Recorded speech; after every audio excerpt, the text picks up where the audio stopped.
Welcome to Prepper Talk Radio, radio for the ready-minded, the podcast for the prepared. I was kind of waiting for that intro music to hit, but we today we're ready to go live, just right fresh. We have Scott, Shane, and myself in the house tonight. We're super excited to bring to you this episode of Prepper Talk Radio, radio for the ready-minded, the podcast for the prepared.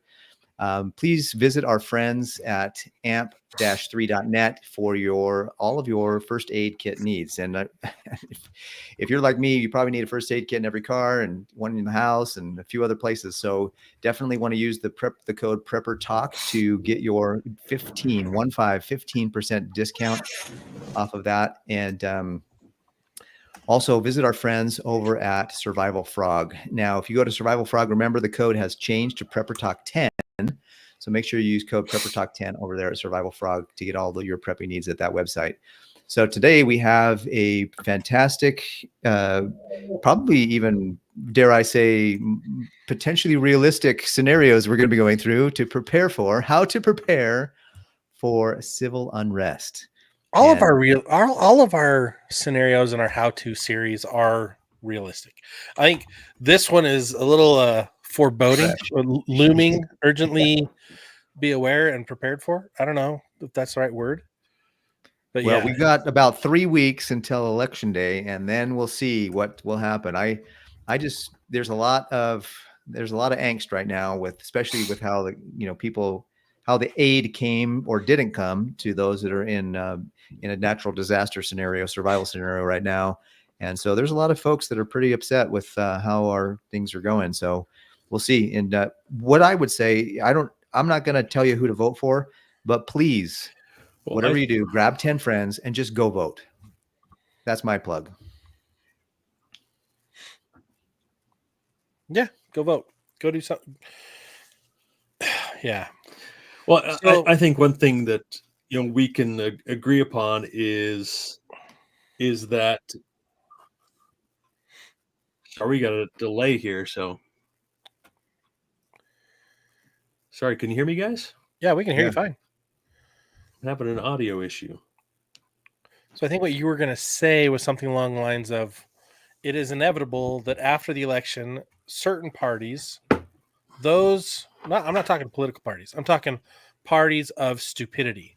People with lower IQs are going to resort to stupidity and retaliation. We're going to see looting, we're going to see riots, the question is to what level, I think, and where. Mm-hmm. And those of you guys that are popping off in the feed, I love the comments. Thanks everyone for joining in. Whited's here, Mike's here, Anthony's in here. We've got a couple new ones. We got Prepping on Purpose. Welcome from Kentucky. All right. Got a lot of people. There's a lot that's going to pop off. I mean, if we looked at what happened the first time Trump got elected, there was quite the shenanigans afterwards. Yeah. Well, there's been a lot of threats. So whether or not they fully come through with those threats, we'll see. But there's definitely been a lot of threats. And, there's civil unrest. One thing about hurricanes is that you kind of know the area that you're in. That's going to be a hurricane area. You kind of know where the earthquake fault lines are. You can't be an earthquake. You know where the snowstorms are going to hit because it's a snow area. But civil unrest can really hit any area, anytime, regardless of the traditional natural disasters that may come to that area. That's I feel like being prepared and ready for any kind of civil unrest is something that we all, as preppers, kind of the doomsday Mad Max, we want to kind of, okay, we're ready. We're going to get our guns and bunker down. We're going to save our neighborhoods. And so, but the reality is that if you have a violent situation, nobody wants to be involved with that. That's just not, but we need to be ready and prepared because that's a huge potential, especially certain areas.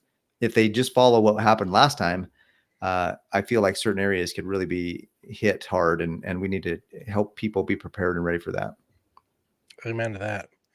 Well, and there's different things we're going to be looking at. We're going to be looking at rioters.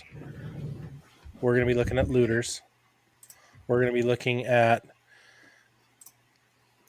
I think we're going to see people being stupid at work, panics. We're going to see some changes in the markets as a result of whoever gets elected. And it doesn't matter which side gets elected. We're going to see all these things. I see right now, I see the housing market is about ready to start tipping over. The financial market, I don't really want to get into because it's insane too. But all of those things that are going to change over the next 5 to 6 months are going to cause panic in different parties, panic in different groups of people. The potential strike from the dock union that's slated for January 15th now. Yeah. That's going to cause more problems. As soon as That just you got can't get postponed. formula for your kid, you're going to freak out. Right? If you can't get diapers, if you can't get food for your family, you're going to freak out. And that's why we've been talking preparedness for years before we even started the podcast. That's why we've been trying to get our families and friends all on board with the whole idea of being resilient, self-reliant, and ready. And I think, honestly, the first thing we're going to see is we're going to see riots the day after the election. I think they'll be smaller, and I think they're really going to be in the left-leaning cities. But I wouldn't be surprised if they're bust into the right cities and dropped off with pallets of bricks lined up on the streets. So if you see pallets of bricks lined up on the streets, that's a no-go zone.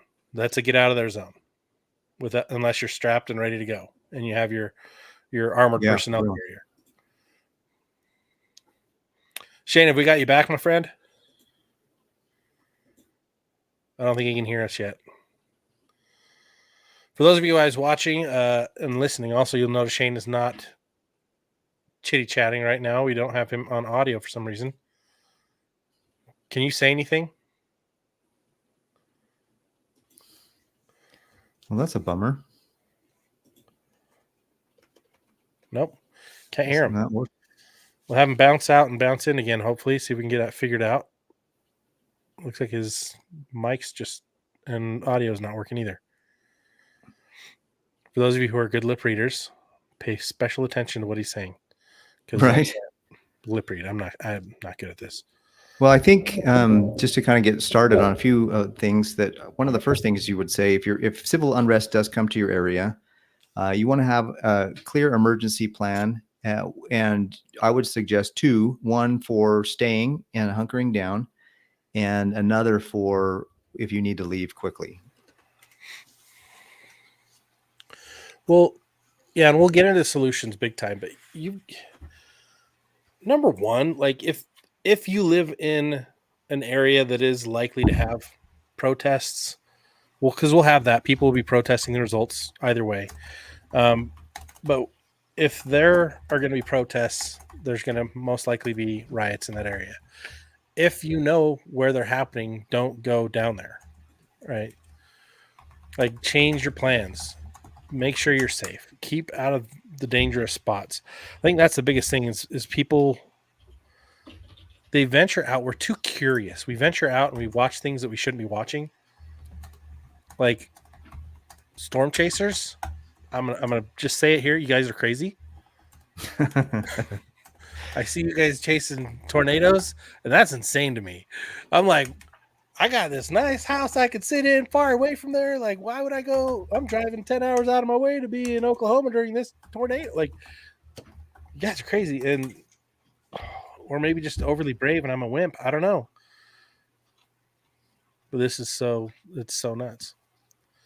Like, you've gotta just be aware of where you are, what's going on, and stay out of areas that you know historically have been bad areas. It's just like a flood zone.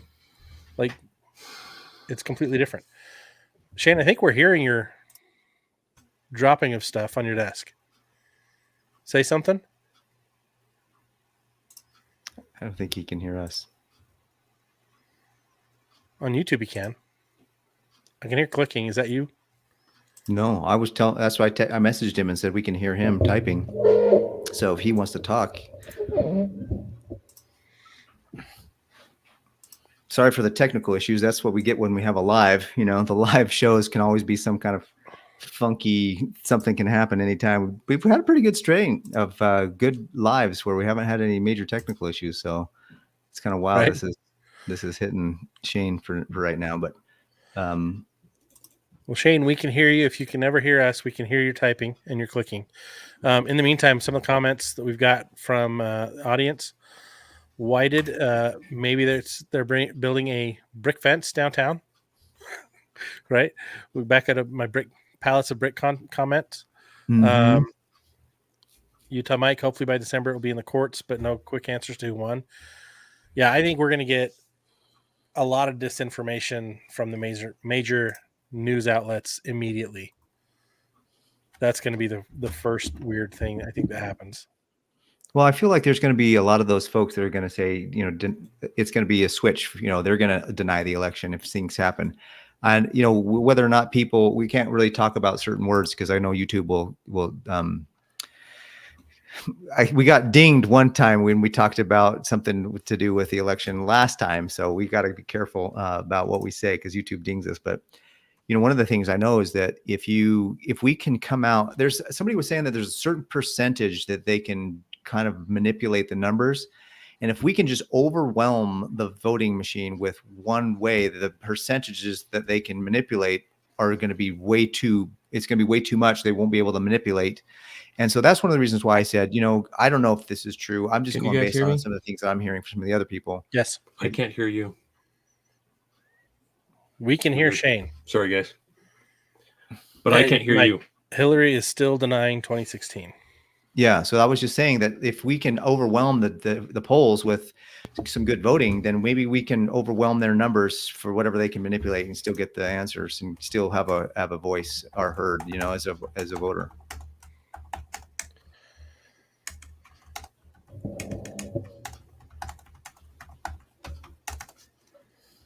And it's like watching a car crash.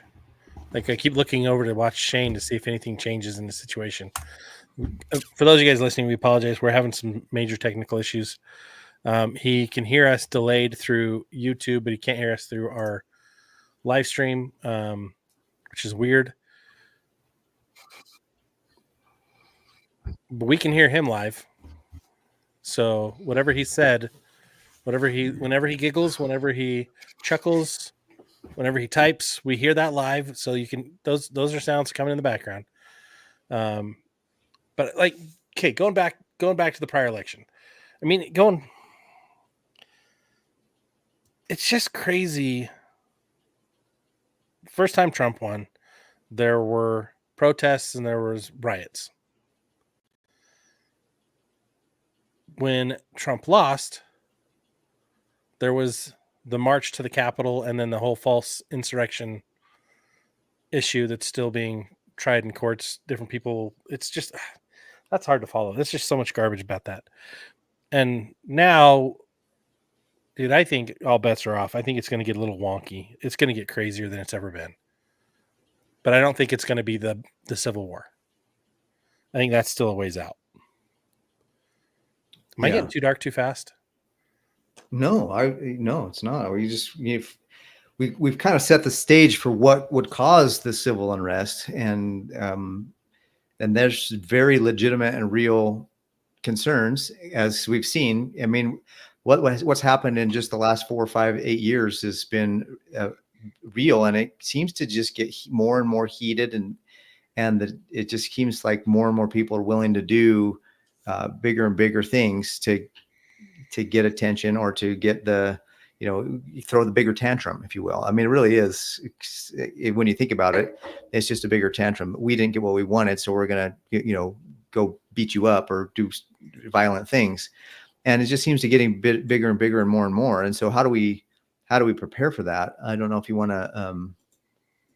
That was one of the things I was just saying, is that one of the ways to prepare is to make sure you have a plan for that and you're ready and aware of what's possible especially in your area. If you're living in an area that's near a downtown, you're going to want to have a few different preps than somebody who's nowhere close to a downtown who may not consider that. Somebody we were talking to said that, actually 2 episodes ago, I believe, we talked about lessons learned from Asheville. And so we talked about how in this mountain community, the guy said he didn't really have a need for his ammunition and his guns because there was not a lot of looting going on.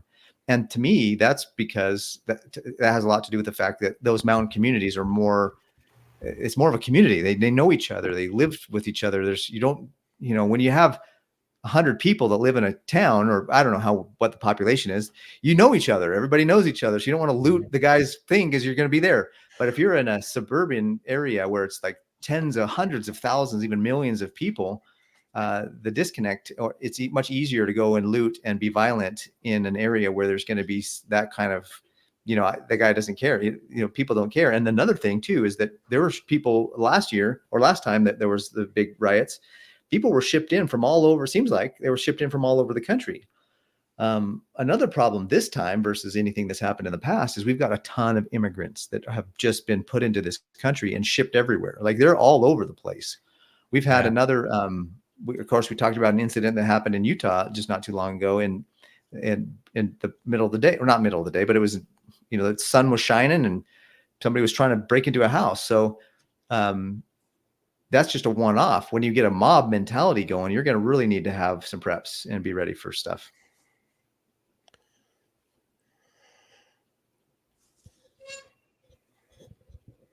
Moment of silence. Let's see if we can get Shane to say something.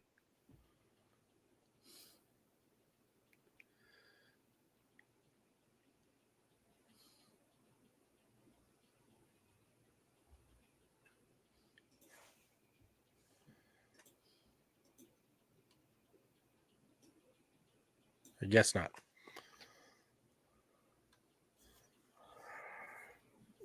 Utah Mike posted far less protests in winter months.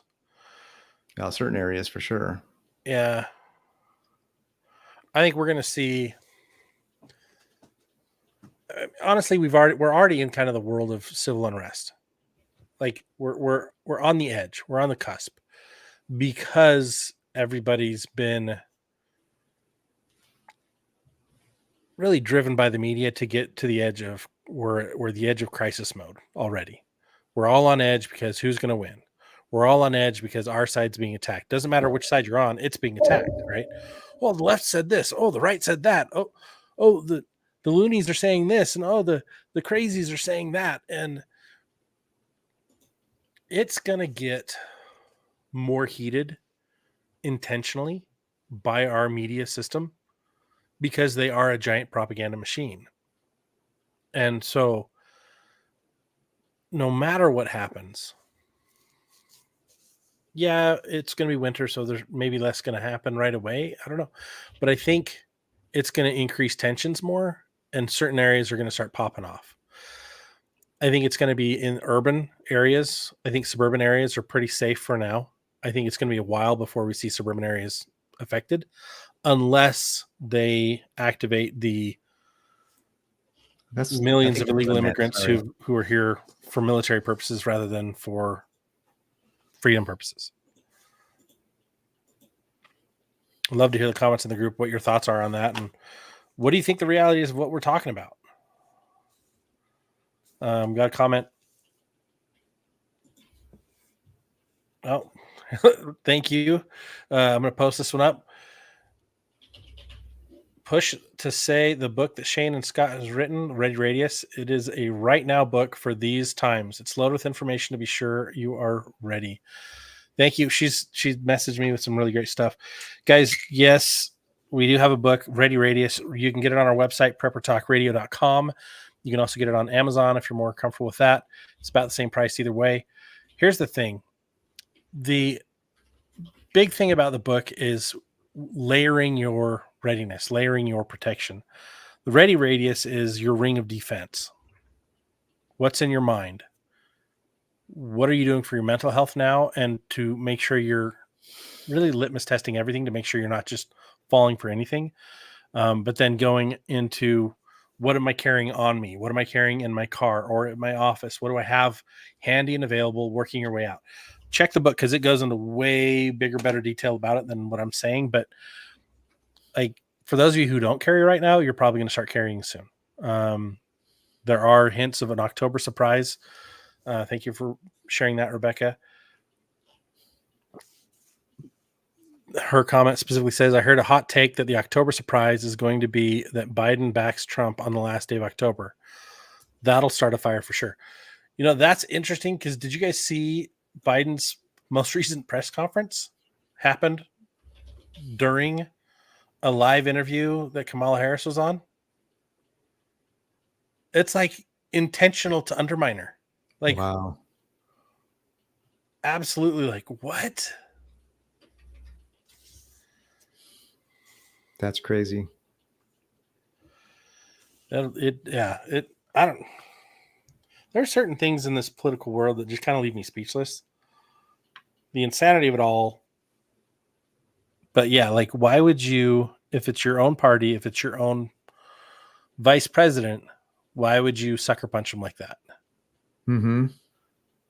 Either A, he's not as dementia ridden as we thought, and he realizes who she is and how bad that is for all of us, or B, he's more dementia ridden than we thought, and he's calling press conferences when he shouldn't be.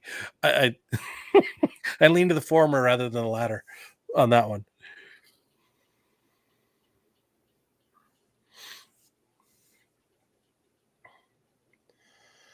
Well, let's talk solutions. If something pops off, what are the types of precautions you should be taking?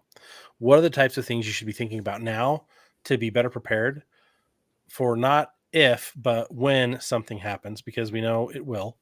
We're closer than we've ever been. Besides personal protection, carrying all the time, make sure you have really good first aid kits nearby.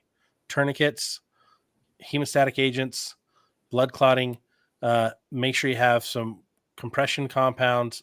Make sure you have something to stop the bleeding, and things to treat gunshot. Have a really good first aid kit in the car, if not on yourself, definitely at your office. But also ways to treat things such as pepper spray, tear gas. You're going to need to be able to be, especially if you're in urban areas where things do pop off, you're going to need to be ready for those things with your personal protection, but also with your first aid right away. I think those are the first two things you need to be taking consideration for. Additionally, I'll go ahead, Paris. No, I was just going to say, when you have civil unrest can go one of two ways. If it's close and you can stay safe in your place, then you need to figure out a way to hunker down and be safe where you are and not add to the chaos by trying to go somewhere. But if it's far enough away, or if it's close, I should say, if it's like super close, like in your neighborhood, and you kind of get a little bit of an idea of that it's coming, it might be safer to leave and get out of the Dodge. The best way to avoid the best way to, I guess what I'm trying to say is, my dad said the only fight I ever lost is when I slipped running around the corner. And that's kind of a funny joke that, he was running from his conflicts all the time. But there's some wisdom in avoiding conflict. Like, the number one thing you should do is avoid conflict. And I think that's the same with a civil unrest. If there's a lot of people that are gathering together, mob mentality kicking in, and they're heated in their debates back and forth, if you're that kind of person that enjoys that environment, I guess, but if you're just somebody who wants to be more of a gray man and be safe, just stay away from those areas as much as you can. So having a plan in place for both scenarios. Is the civil unrest in my neighborhood? What is your plan? Is the civil unrest downtown, far away, a little bit further away from me, but I'm going to kind of be okay where I am? What is your plan for that? And then make a plan, and then have your kits ready. I love what Scott said. You need to have your first aid ready. You need to be carrying on a regular basis, because you never know when you're going to need to use something. And even if you're not carrying, like, some people are nervous about having a gun, a Second Amendment situation, but you could have a knife on you. That's still a great way to carry. If you do have a bat, make sure you have a glove with it, because you don't want to be, arrested for not having a bat and glove. For But you intent, could, yeah. what's your intent with that bat? But have a glove.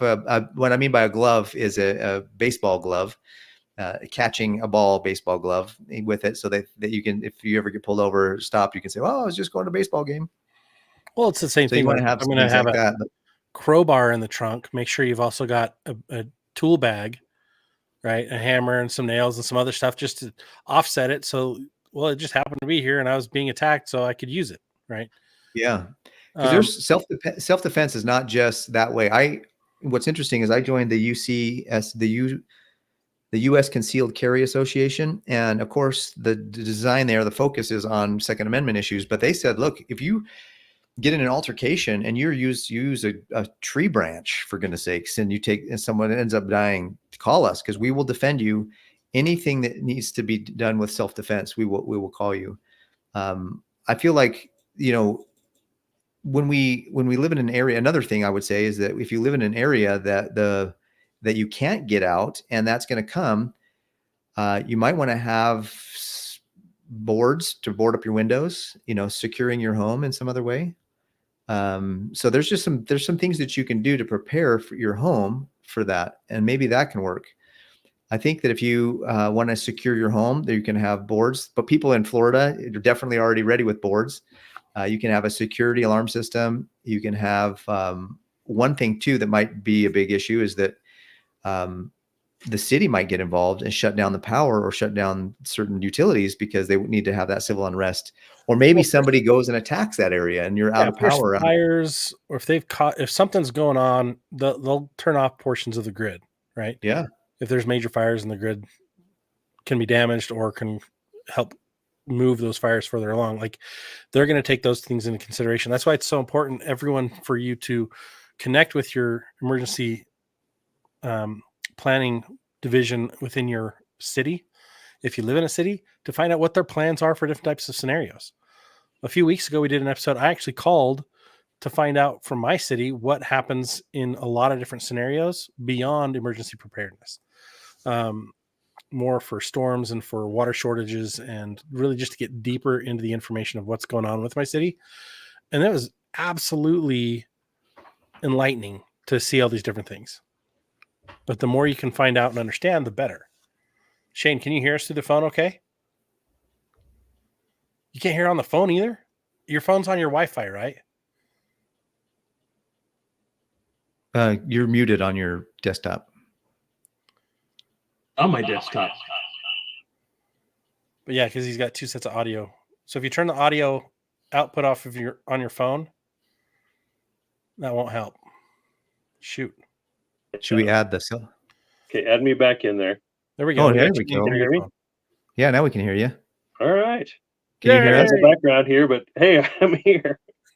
Let's see if I could do some kind of background here. But no, I'll just crisis averted. I got the nice green screen behind me. So quick explanation. I have no idea what's going on.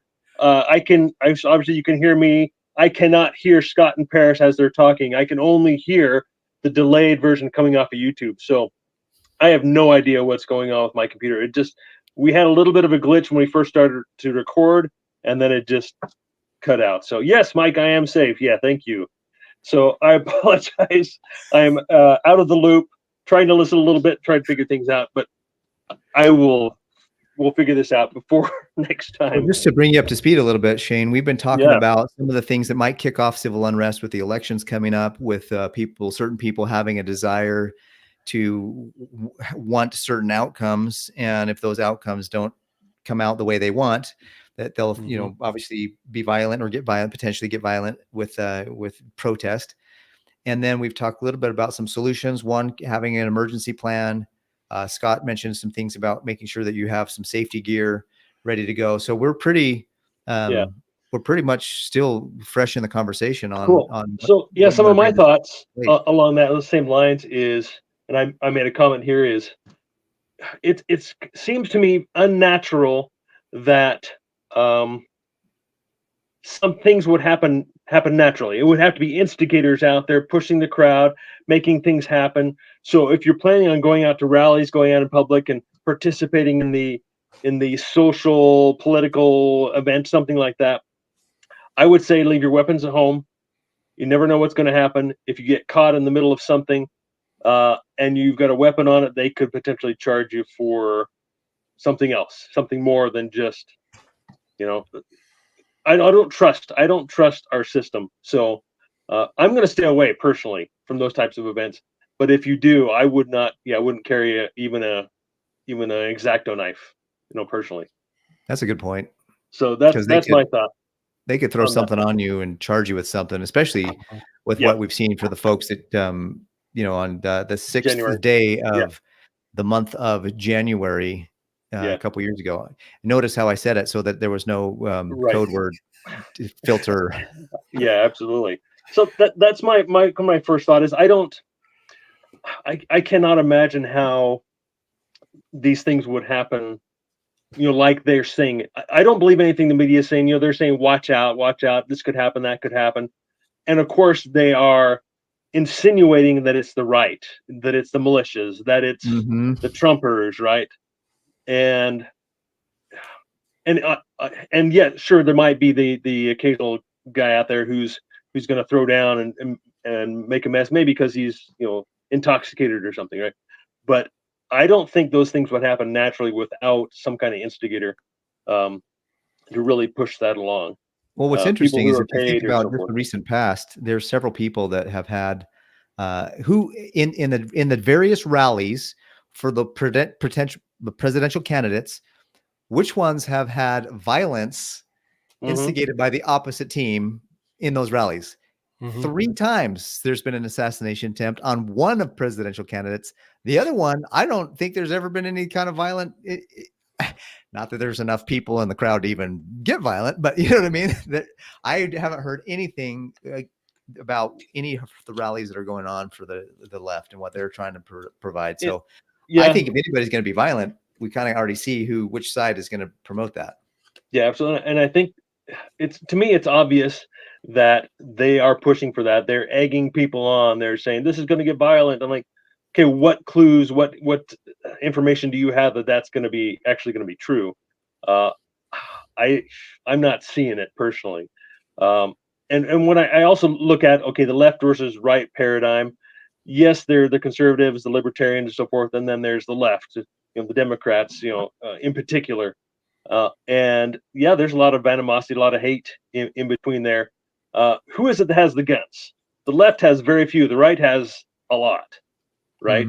In general, if we're calling us the right, there's the two wings of the same bird, two different sides of the same coin. It's all the same to me, and we're only given those two options. But if you think about it, I don't see how, unless it is the U.S. government, U.S. military. I'm trying to speak in code. I don't know how to do that. That would actually be the one instigating it, along with the left against the right, the conservatives, the libertarians, so forth. Yeah, I think that's where it would come from.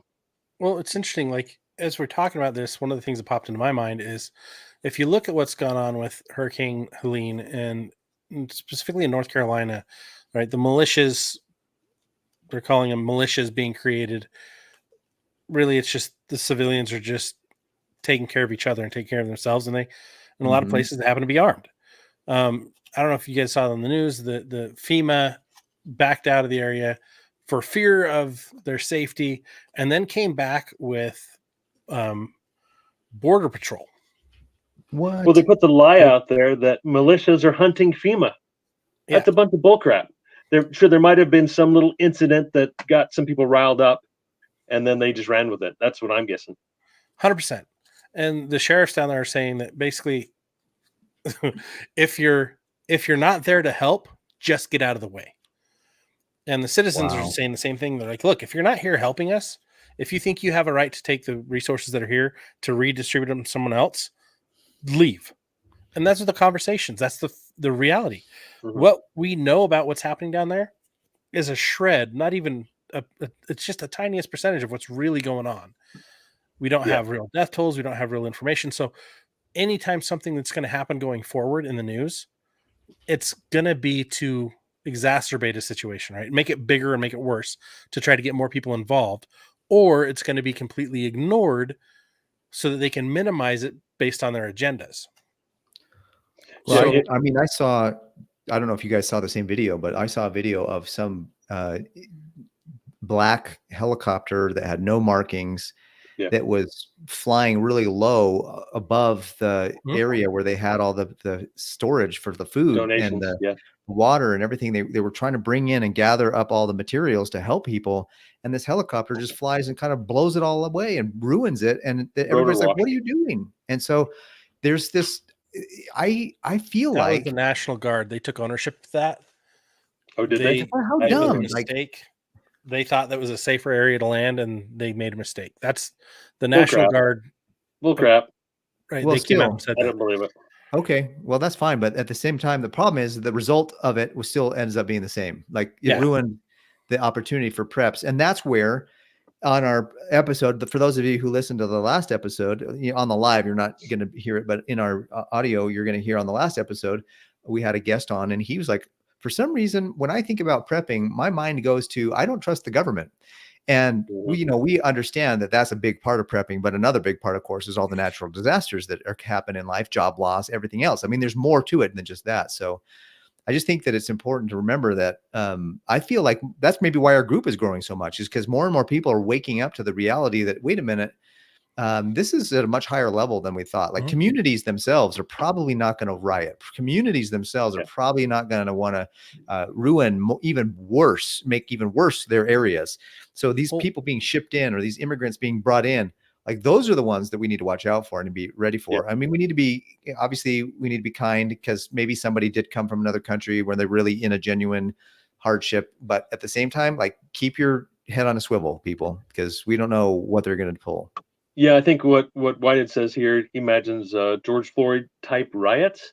I totally agree. However, I think there's also more fuel that can be thrown on the fire now than there was back then, with all the gangs and with all the illegals, the immigrants, and so forth. I'm now hearing the word super gangs, right? Well, That like the Tren de Aragua.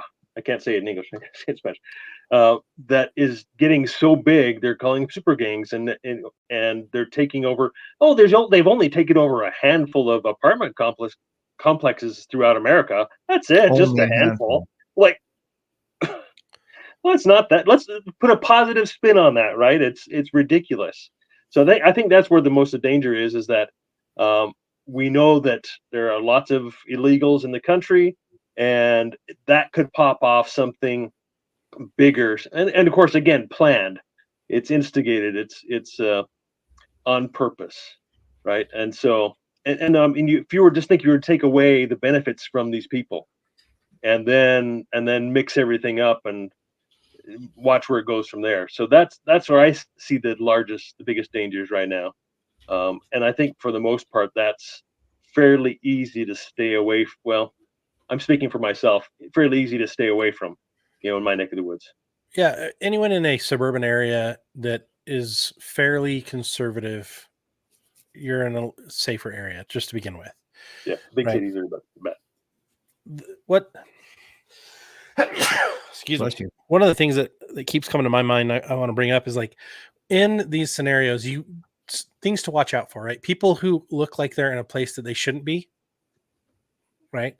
People who are all dressed in black and have a mask on and are carrying a big backpack, not necessarily a good sign for you to be in that area, right? Just like what we saw, as you brought up, George Floyd riots. Those types of things, clear indicators, this isn't a place I should be right now. If you start hearing a lot of sirens, walk to your car, get out of the way, right? If you're hearing riots, you're way too close. But some things to watch out for too is, like, if you see somebody walking around with bear spray downtown, or wasp spray, or they got their pepper spray in their hands already, like, just be more aware. Like, we need to get out of our phones when we're walking, make sure we're aware and our heads are on a swivel more than ever. Also, some good things, watch their shoes. Thank you, Rebecca, pointing that out. Yeah. Watch for combat shoes. Watch for any military style shoes on people, because that's a good indicator that if they're plainclothes civilians and they're wearing those, probably not a plainclothes civilian, right? Yeah, for real. But also, make sure you know your area. Make sure you've looked at the maps recently.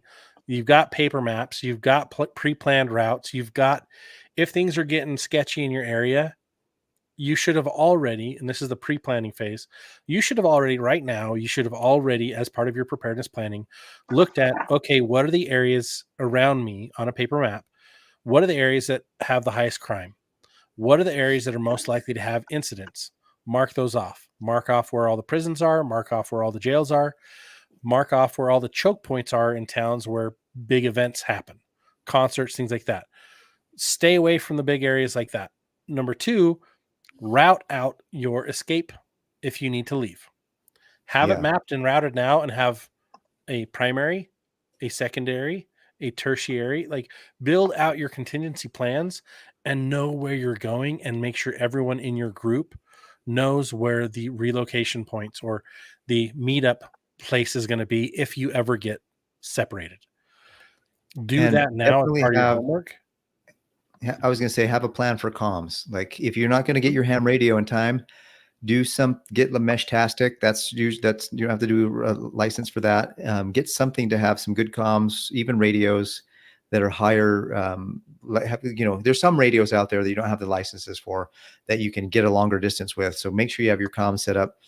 Another thing that I would say is that if you're going to be traveling on foot or traveling like that in an area where there's going to be potential for that, you want to have some cash on hand. Like you don't want to have or trust that your Visa card or your debit card is going to work, because it may or may not. And so I would say have some cash on hand and have some resources to be able to get some things like that if you need to. Yeah. I was going to say about test it. Do some dry runs on the routes, dry runs on testing your communications. But man, if you're not carrying a get home bag now, if you haven't been, go get one. Right. Yeah, I was going to say on that comment, you guys can still hear me? Yeah. Okay, cool. Been listening to some commentary about comms, what's been happening in Nashville and Western North Carolina and such. One of the most useful things that I've seen is actually police scanners. It's just listening to police scanners, and that's a good idea. I mean, ham radio, obviously that's all helpful, but I think maybe for the general, the average person, a police scanner may give you the most information, other than maybe AM radio and those types of stations that are still functioning in the area. But I thought that was really an interesting comment, and this was from a ham guy on a YouTube channel. I forget which it was. So a very experienced guy, and he found that his police scanner was the most active, where he got the most information. And there are apps that you can download for your phone. So this is a good place where you keep your phone in your pocket, download the app, turn it on, have an earbud in your ear while you're walking around, while you're doing stuff. Just, hey, you're in an area, time to move on. But absolutely, there's so many good resources to help you identify what's going on and when, because the police chatter is going to be faster information than anything on the media. That scanner. I just put a link in the chat there for Broadcastify. They have a bunch of our local. I've been listening to Utah County Public Safety, and just seeing what's going on. So yeah, it's very. As soon as the cops can get there, obviously they can be delayed for 15, 20 minutes, 30, whatever. So there may be ways to get information more quickly, but it's definitely better than waiting for a report from some type of agency, getting it directly from the horse's mouth. So. Yeah, and right as an emergency happens, you are your best first responder if possible. So, trust, of course, that you're going to have. If it's in a normal situation, you can trust that 911 is going to get there in a few minutes. But if it's in a disaster or a huge issue or it's community wide, you're going to be one of 100 calls that you can't get to everybody. So you might have to be your own best first responder or your neighbor's first responder to help them. So that's why having, your gear ready to go, having practiced it, having your emergency backups for your power and water and food, all those things are going to be super important. It's almost like a bug-in potential option is a great way for you to think about it, is just to have everything ready to go so that you can stay safe in your location. So. Yeah, I was also going to say it would probably be a good idea to spend some time on your local public safety radio bands and just listen to what's going on about gang activity and so forth. One thing I firmly believe in is that you've got to know your enemy, Hiram. That's from one of the Tremors movies, right? I'm a big Burt Gummer fan, but you've got to know your enemy in spiritually as well as temporally, physically, right? What's around you. And I think probably most of us here live in, urban areas where we're a pretty safe place. I don't have to worry too much. But We also have the Ring doorbell, and we tend to get notifications on there as well. So there's there's a lot of different sources where you can learn firsthand, maybe secondhand, secondhand, on what's actually happening out there that you can be a little more alert to, rather than just waiting for the nightly news or something like that. Which again, I don't trust anything mainstream at all. I've got a new kind of credo. If I don't see it for myself, if I wasn't there, I'm not going to believe it. If it's So on if the I don't see it news, firsthand, yeah. It's not newsworthy. Right? Most likely it's propaganda. And that's my take, and I'm sticking to it for now, right? Until I learn otherwise. So. Well, I have a Facebook group that's just my neighborhood, and when when people are out knocking doors, they're soliciting, they're selling something, I'm sure, some kind of pest control or something like that. But we still get people from time to time. There's like, hey, this guy's knocked in my door.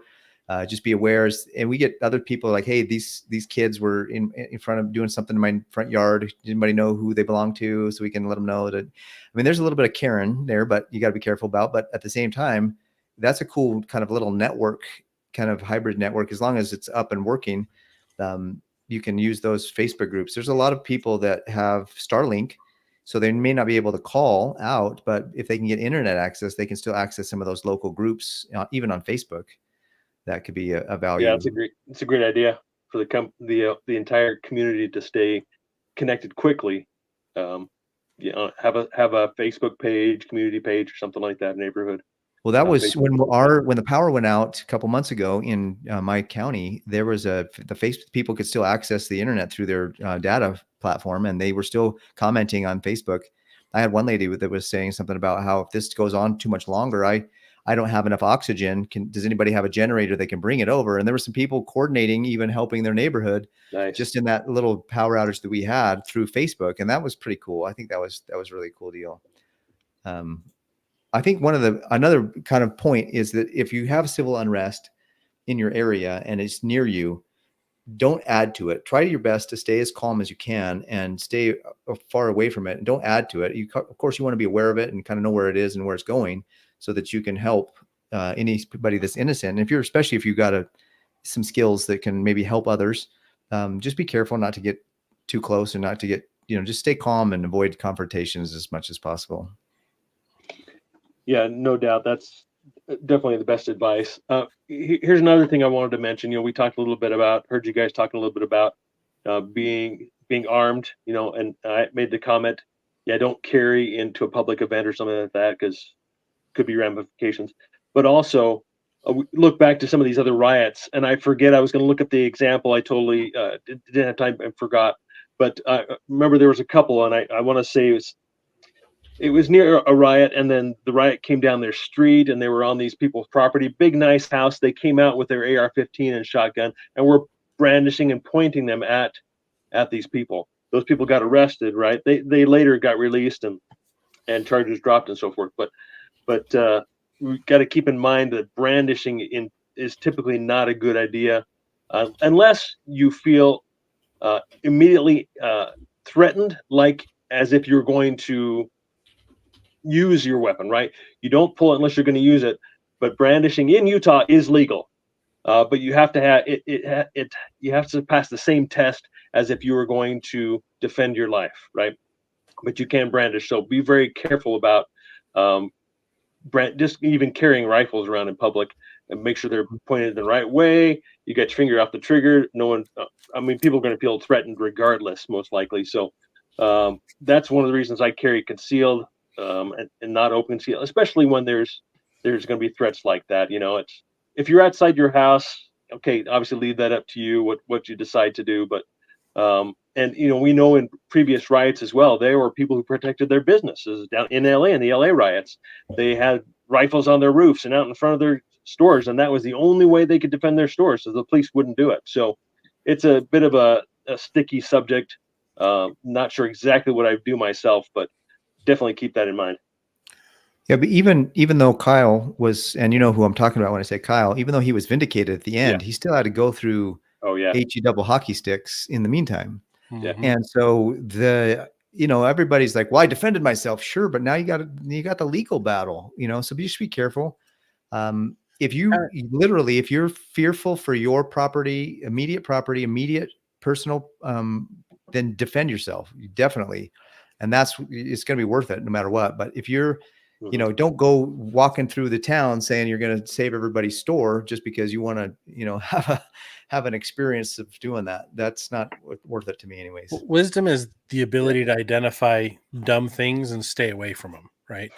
Avoid danger. Don't go walking into the face of danger unnecessarily.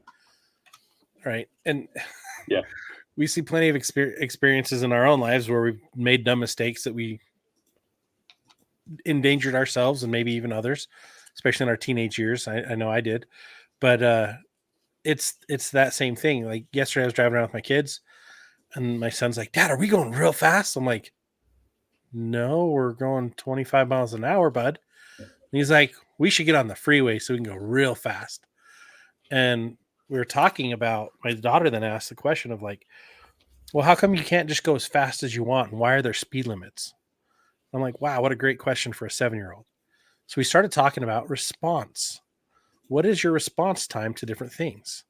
The faster you're going, your reaction time is delayed. And how can you respond to things, especially if someone's walking across the street? That's why in cities, you can go 20, 25 miles an hour, 30 miles an hour in some areas, right? School zones, it's 20 or less. I like to lean towards the less, but we started talking about that. And she's like, well, then it would make sense to follow the speed limit so you don't put anyone in danger.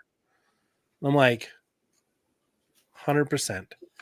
Like, kid, that's just brilliant. 7-year-old. Again, don't put yourself in a position where you're going to be in a dangerous spot.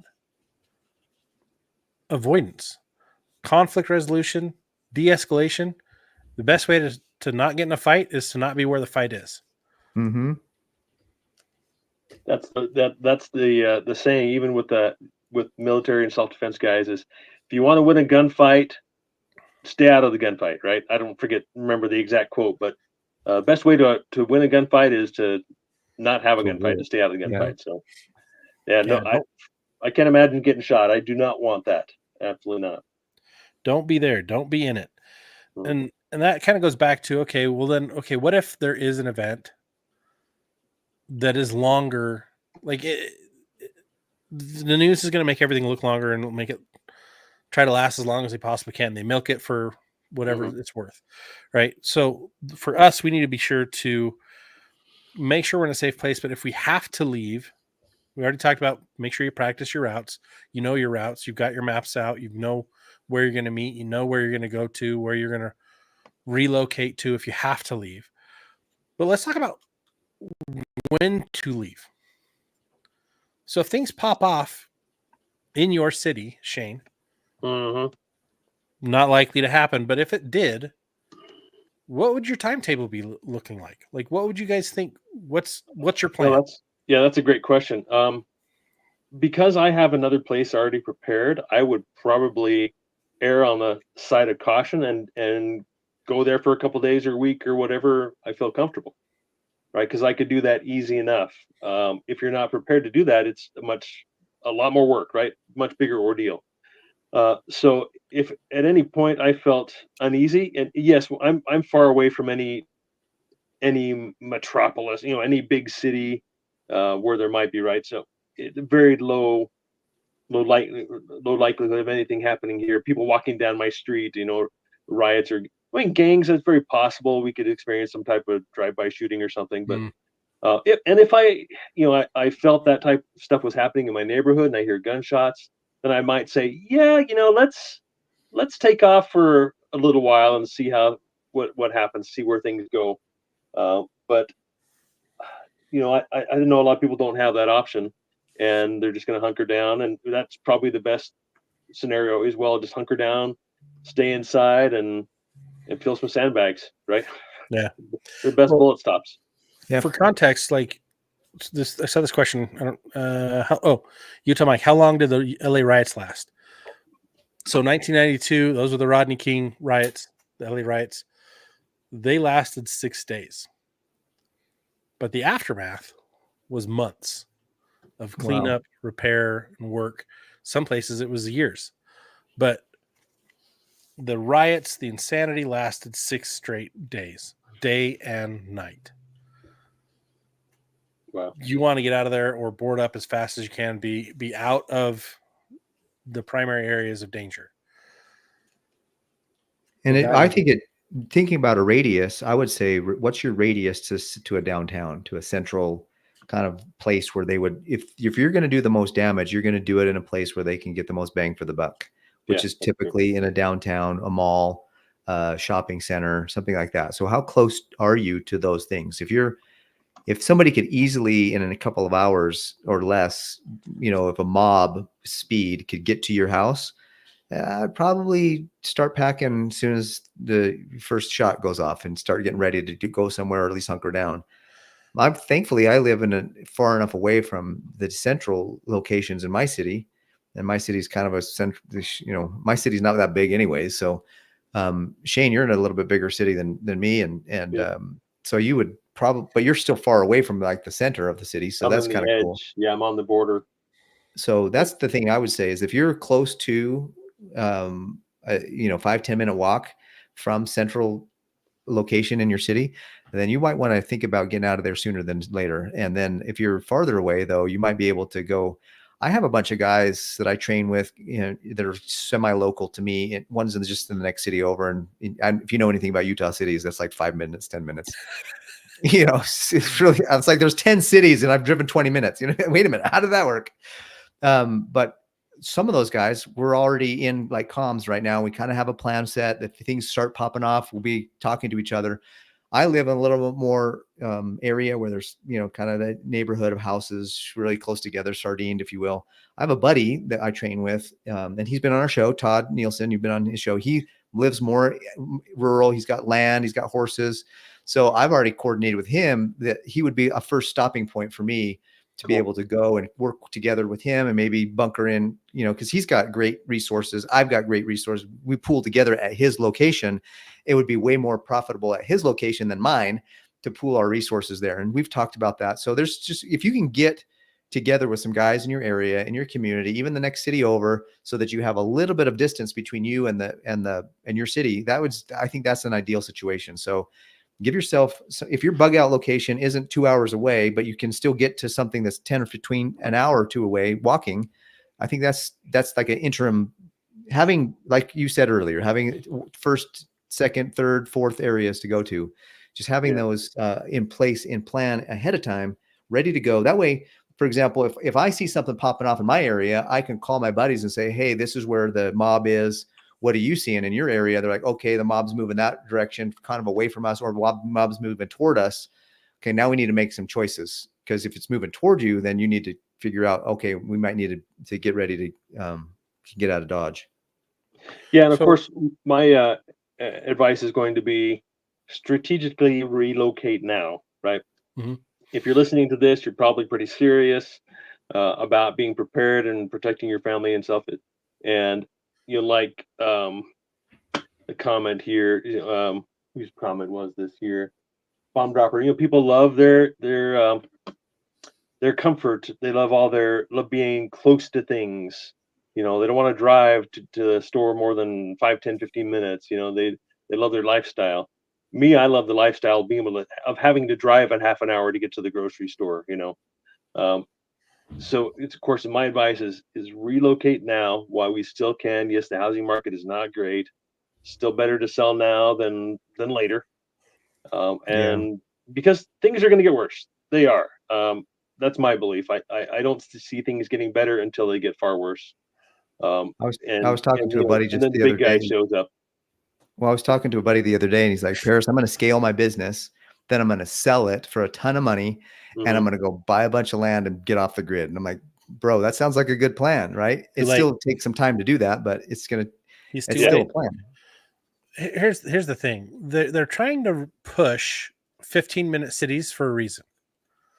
Yep. Now, if you look back at the LA riots, and then I'll end on the LA riots and move on, but it covered 1,100 buildings that received major damage. 1,100 buildings. Wow. Right? Did the rioters hop in cars and drive off onto the next city? No. They walked. They ran. sure, there were some cars move here and there, but like they weren't like, all right, we've destroyed LA enough. Let's drive to San Diego. Right. Yeah. They That's stayed not local. the mob mentality. Once you've removed yourself from the riot, the mob mentality kind of fades and you start thinking rationally again. But if you're in it, you're going to act it. And it's easy to get sucked in and swept in. That's why they want us in 15-minute cities, so we can all be affected by these things, so they can sway emotions. The sooner you can have a place to be away from there and get away from there, the better it's going to be for your personal safety. That's why we talk about in Red Radius. It's like, and in our emergency planning guidebook on our website, preppertalkradio.com, have a place out of the city to go to. A friend, a family member, someone else that you can crash with for a little while. Have a place out of the county. Have a place out of the state if you need to, right? You may have to relocate for an extended period of time. And this is more than just riots or looting or social unrest. It's also if I'm displaced, like a hurricane or a tornado, a major storm, right? And I have to live somewhere else, cut your losses and go. The most important thing is keep your family safe. You can get more stuff later. Yeah. And of course, number one priority is always shelter, right? Shelter. I take that for granted, right? We've got a nice house. We live in a safe place. Other than I live right on top of the Wasatch Fault, which is really the best place to live. Definitely take that for granted. Don't think, okay, I just need a tent. No, I don't want to live in a tent. And I'm sure the people, out in Nashville, I'm sure there's quite a few people still in tents, but better a tent than nothing, obviously. But but just like you're saying, yeah, exactly, or an RV or something, some kind of shelter. And so that's would be my, I guess, parting advice is we always talk about the survival rules of 3. Right on top of that list is shelter, water, food, right? So get those things ready. And we talk a lot about just general preparedness, and just being prepared in general is going to make any of this so much less impactful, right? So Amen. Yeah, something came to my mind was it would be good to have a drone that you can throw up into the sky and see where the mobs are. That might be that's a good idea. Yeah. That might be it. Now I have a reason. Now I have a reason to put a drone in my preps. Yeah, there we go. Yeah. There you go. Hey babe, it's so that when the mobs come, so that when the riots happen, I can throw that up in the air and see where that is, how close it is to our house. Absolutely. Those blimp ones are the best because they're so quiet. Yeah. The quadcopter ones are like, everyone can hear those. Then there's the airplane ones. They're a little quieter. But the blimp ones, they move slower. But if you got a good zoom and you get a good altitude, no one's going to know. That's going to be great. I need to get one of those. Yeah. They use the same ones to drop prizes at NBA games and stuff like that. Those things are so quiet. I like what Utah Mike just said. It says that, we don't want to have a tent, but it's certainly better than a FEMA camp. 100%. Yeah. So I would rather have a tent of my own and have a camp of my own than a FEMA camp. So anyways, are we any last minute thoughts, guys? Guys, thank you for being in the live. This has been awesome. We've had a huge group, a lot of great comments. Make sure if you are not already sharing this, make sure you're sharing the heck out of this with your friends and family. Those who are of a ready mind, or at least sparking that ready mind, get them engaged, get them involved. And thank you everyone that joined the group in the last few weeks, because it is growing. We've got some good comments. We're seeing a lot of really good things. We learn from each other, and that's the huge value of that group. Yep. In a couple of weeks, we're going to have a member of our group on to talk to us about ham radio communications. So be ready for that. That's going to be exciting. It's going to be good. Thanks guys for listening. Thanks for working. I was surprised with their technical difficulties. We maintained a really good crowd tonight. So thank you for staying. Thank you for being with us. That means a lot. And we're grateful that Shane finally got on and was able to communicate and be a part of the conversation. That was awesome. It's not the same.